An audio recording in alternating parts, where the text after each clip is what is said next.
আপনার কাছে ফকির এসে 10 টাকা চাচ্ছে, আপনি তাকে ঝাড়ি মেরে ধাক্কা মেরে দৌড়াইয়া দিয়েছেন, আর নবীর কাছে যখন চেয়েছে নবী 10-এর জায়গায় 100 দিয়েছেন।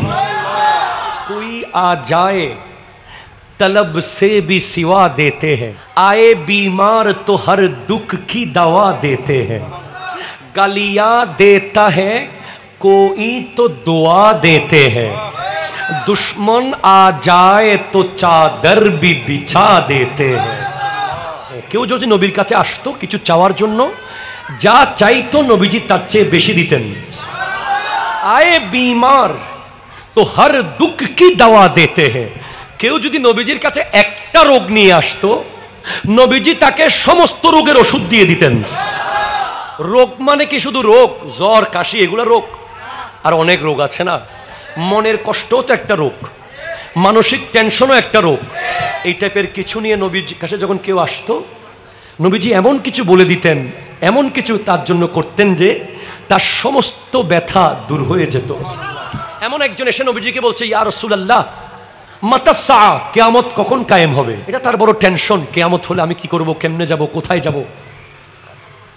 তো নবীজি তাকে বলছেন, মা আদাত্তা লাহা, তুমি কিয়ামতের জন্য কি জোগাড় করেছো?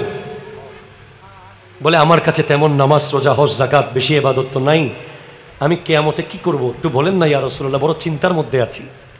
নবীজি বলছেন, কি আছে তোমার? বলে, ইন্নী উহিব্বুল্লাহ ওয়া রাসূলা, আমি আল্লাহ এবং রসুলকে ভালোবাসি। তখন নবীজি তার টেনশন দূর করে দিলেন, বলতেছেন, আল মারউ মা'a মান আহবাবতা, যে যাকে ভালোবাসে তার সাথেই থাকবে। হযরত সুবহান রাদিয়াল্লাহু তাআলা আমার নবীকে বলছেন, ইয়া রাসূলুল্লাহ সকালবেলা দেখতে মন চাইছে, দৌড় দিয়ে দেখেছি, দুপুরবেলা মন চাচ্ছে আপনাকে দেখবো, আবার দৌড় দিয়ে দেখেছি, বিকালবেলা মন চেয়েছে আপনাকে এক নজর দেখবো, আবার দৌড়ে গিয়ে দেখতে পেরেছি। জান্নাতে তো আপনি অনেক উপরে থাকবেন, আপনি তো জান্নাতের সর্বোচ্চ জায়গায় থাকবেন। আমরা কোথায় থাকবো তো জানি না। জান্নাতে যদি আপনাকে দেখতে মন চায়, কিভাবে দেখবো ওগো নবী একটু বলুন না। আমার নবীজি বলবেন, ঠিক সেই সময় আল্লাহ কোরআন নাজিল করে দিয়েছেন, মাইয়ুতিল্লাহ ওয়ার রাসূলা ফাউলাইকা মাআল্লাযীনা আন'আমাল্লাহু আলাইহিম মিনান নাবিয়্যিনা ওয়াস সিদ্দীকিনা ওয়াশ শুহাদাই ওয়াস সালিহিন।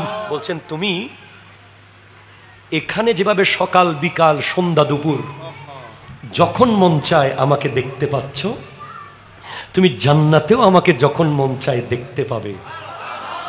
কিন্তু একটা কাজ তোমাকে করতে হবে, কি?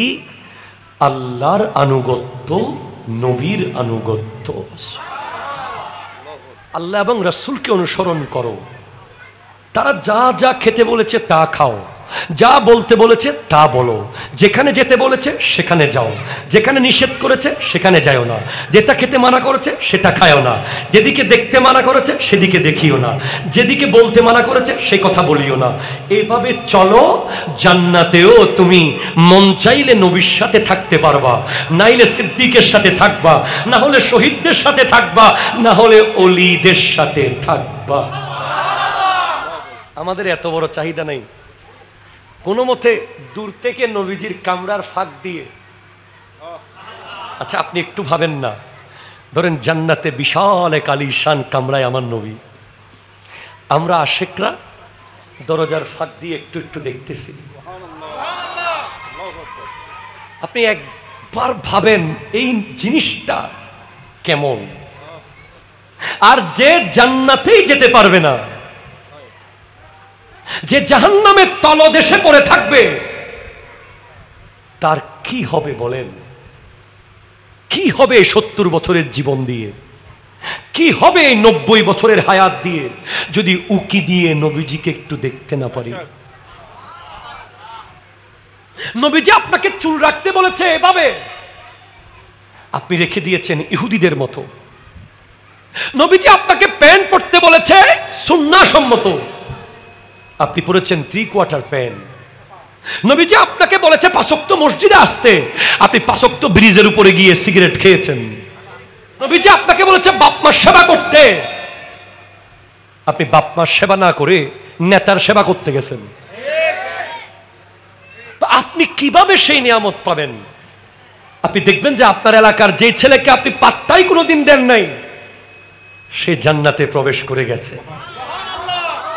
আপনার এত বাহাদুরি, এত ডিজাইন, এত স্মার্টনেস, এত আপডেটগিরি, এত ভাবসাব, এত লিডারগিরি, এত গ্যাং, এত টাকা, এত পয়সার কি লাভ যদি রাস্তার ওই মুচি গিয়ে জান্নাতে নবীকে দেখতে পায়?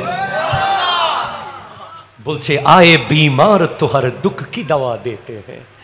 আমার নবীর কাছে একজন রোগী আসলে নবীজি 100 রোগের ওষুধ দিয়ে দিতেন।